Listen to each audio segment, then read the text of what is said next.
오늘은 방금 전 나온 조희연 서울시 교육감에 대한 대법원 선고 속보부터 전해드리겠습니다.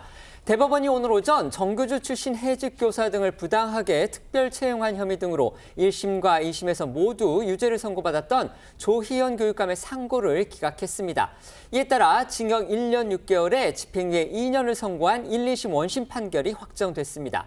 이로써 진보 진영 출신으로 서울에서 최초로 3선을 하면서 올해로 10년 동안 서울시 교육의 수장을 맡았던 조희연 교육감, 임기를 끝마치지 못한 채 불명예 퇴진하게 되는데요. 먼저 오늘 대법원 선고 결과부터 자세히 전해주시죠. 네, 대법원에서는 오늘 오전 직권남용 권리행사 방해, 국가공무원법 위반 등의 혐의로 기소된 조희연 서울시 교육감에 대한 상고심 선고 기일이 진행됐습니다. 결과는 말씀하신 것처럼 상고 기각, 그러니까 대법원이 조 교육감에 대해 징역 1년 6개월에 집행유예 2년을 선고한 원심 판결을 그대로 확정한 건데요. 재판부는 상고 기각 이유에 대해 원심의 판단에 필요한 심리를 다하지 않은 채 논리와 경험의 법칙을 위반해 자유심증주의의 한계를 벗어나거나 법리를 오해하고 판단을 누락하는 등의 잘못이 없다고 밝혔습니다. 좀 어려운 말이죠. 해석하면 1, 2심이 법대로 제대로 된 판결을 내렸기 때문에 그걸 바꿀 이유가 없이 조 교육감은 유죄다, 이렇게 요약할 수 있겠습니다. 조 교육감 사건, 지난 2021년 1월에 출범했던 공수처의 첫 직접 수사 사례이기도 합니다. 네, 조 교육감 사건은 2021년 감사원 감사에서 시작돼 공수처 출범 후 1호 사건이란 기록도 갖고 있습니다. 당시 감사원은 조 교육감을 국가공무원법 위반으로 경찰에 고발하고 공수처에 수사 참고 자료를 넘겼고요. 공수처는 수사 4개월 만에 직권남용과 국가공무원법 위반 혐의로 검찰에 공소 제기를 요구했는데요. 공수처와 검찰의 조사 결과 조 교육감은 2018년 교육감 선거 직후 전교조 출신 4명을 포함한 5명의 해직 교사를 특별 채용 대상으로 미리 내정을 했고 부하 직원들이 반대를 하자 단독으로 특별 채용을 결재한 것으로 드러났습니다. 또 그 과정에서 특채심사위원회를 친분 있는 이들로 구성해 특정인에게 높은 점수를 주도록 부탁한 혐의도 받았는데요. 조 교육감은 기소된 뒤 2022년 1월 이뤄진 1심 판결에서 징역 1년 6개월에 집행유예 2년을 선고받았고 이에 항소했지만 2심 재판부는 원심의 양형 판단이 너무 가볍거나 무거워서 부당하다고 보이지 않는다며 조 교육감과 검찰의 항소를 모두 기각했습니다.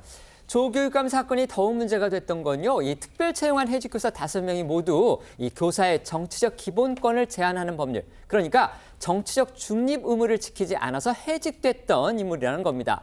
또 이 가운데 4명은 전교조 소속이었는데요.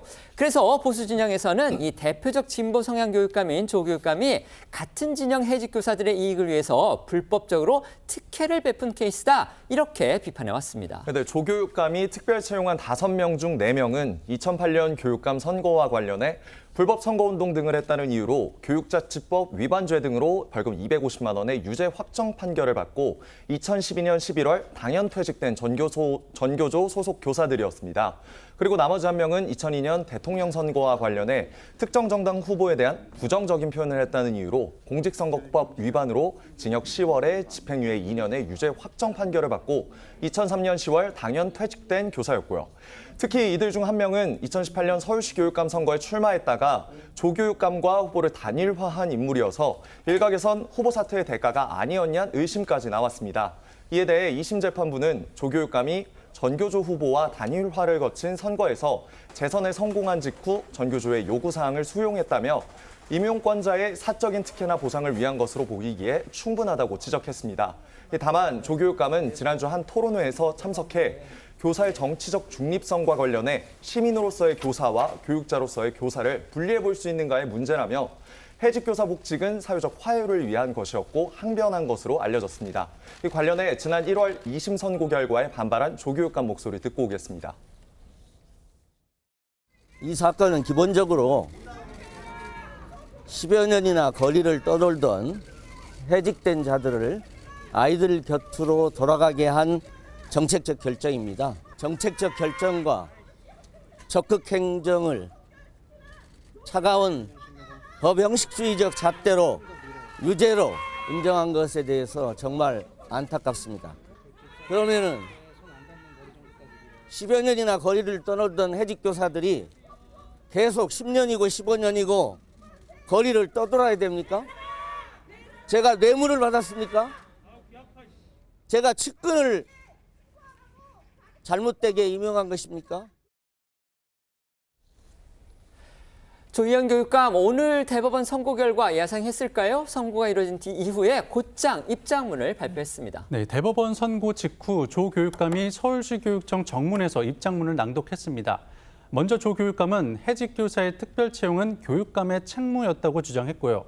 해직 교사를 복직시켰다는 이유로 교육감이 해직되는 이 기막힌 현실에 대해 회한이 어찌 없겠냐면서도 법원의 결정은 개인의 유불리와 관계없이 존중하고 따라야 마땅한다고 생각한다고 했습니다.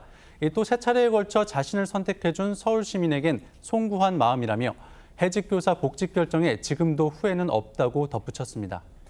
이렇게 대법원에서도 유죄가 확정되면서 조 교육감 임기를 2년여 남기고서 퇴진하게 됐습니다.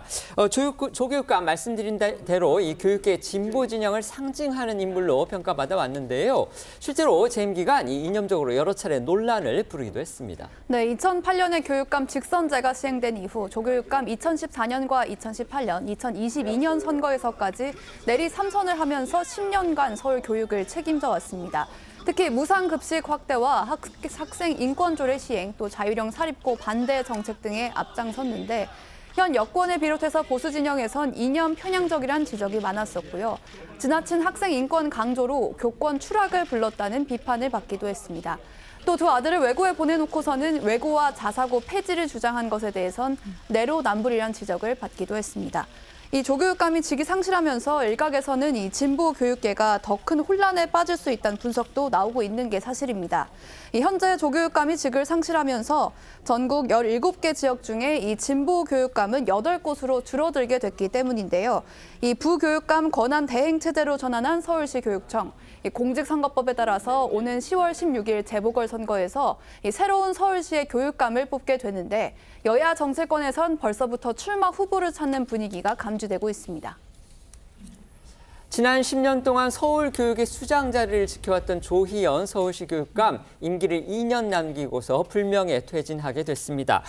조 교육감 재임하는 동안에 정말 교육 정책 면에서 여러 가지 논란이 많기도 했죠. 가장 대표적인 게 이제 자사고를 없앤다 이제 이런 문제였고요. 그다음에 학생 인권 조례를 아주 강하게 밀어붙여서 진보 보수 진영 간에 또 학생들과 교사 단체들 간에 여러 가지 논란이 빚었던 또 파행이 빚어졌던 그런 일들이 있었습니다. 그런 조 교육감인데 정교조 출신 교사들을 포함해서 교사 5명을 특혜 채용하는데 비리가 있었다. 이 혐의가 인정이 돼서 오늘 대법원에서 유죄가 확정이 된 겁니다. 자, 조 교육감의 퇴진 의미 어떻게 보십니까? 아시다시피 이 서울이라는 곳이 수도 아닙니까? 그러다 보니까 이제 서울의 교육 정책의 책임자, 대단히 중요한 의미와 상징성을 가지고 그렇습니다. 있죠. 그런데 사실은 교육 정책에 관한 큰 흐름은 교육부가 잡고 있습니다. 근데 서울이 이제 조희연 교육감이다 보니까 교육부와 늘 그 교육 정책의 주요 어떤 흐름에 있어서 충돌을 일으켰거든요. 근데 이것이 이제 전국 시도 교육감의 어떤 기준처럼 돼 온 경향이 있어요. 그러다 보니까 이제 이번에 조희연 교육감이 그런 자리에서 물러나면서 이제 교육부의 교육 정책이 조금 더 전국적으로 일관되게 추진할 수 있게 됐다. 이렇게는 우리가 판단을 할 수 있는데 문제는 이제 10월 보궐선거 때 네. 다시 또 서울시 교육감이 이제 누가 등장하느냐 그렇습니다. 하느냐에 따라서 네. 조희연 교육감의 정책이 서울에서 또 연장될 수도 있고 아니면 차단될 수도 있고 이런 분기점을 맞았다고 생각합니다. 네, 사실 이제 조 교육감이 3연임에 성공은 했지만요. 이제 그동안의 선거에서 이렇게 이길 수 있었던 이유 중에 하나는 바로 보수 진영의 후보들이 단일화를 못했기 때문에 일종의 조 교육감이 이제 어부지리를 좀 얻은 그런 또 영향도 있다. 이런 사실 평가도 있었던 건 사실입니다. 네, 말씀해 주십시오. 그렇죠. 조희연 교육감 같은 경우에는 이제 불명예 퇴진을 하게 됐다는 점은 참 아쉽습니다. 아시다시피 조희연 교육감에 대해서는 사실 공수처 1호 사건으로 수사가 진행이 됐었고 이제 기소가 됐었는데 결국에는 이제 직을 상실하게 되었기 때문에 본인 입장에서도 굉장히 지금 좀 아쉬운 상황일 것 같다라는 생각은 들고요.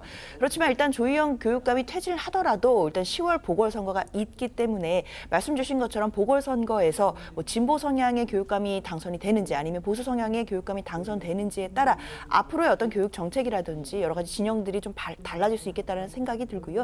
지금 현재 17개의 교육감을 이제 선출하는 지역이 있는데 그중에서 이번에 조희연 교육감이 이제 퇴진을 하게 되면서 8대8 구조가 되었거든요. 그렇기 때문에 10월 보궐선거가 굉장히 중요한 선거가 되었고 그리고 10월 16일이면 사실 얼마 남지 않았거든요. 한 달 조금 남은 상황이기 때문에 사실 선거를 그렇게 많이 준비할 시간도 없는 상황이라면 양쪽 진영에서도 지금 후보를 바로 물색할 것으로 보이고 뭐 단일화 여부라든지 그리고 조직을 갖추고 있는지 여부라든지 이런 부분에 따라 성패가 달라질 거라고 보입니다. 네.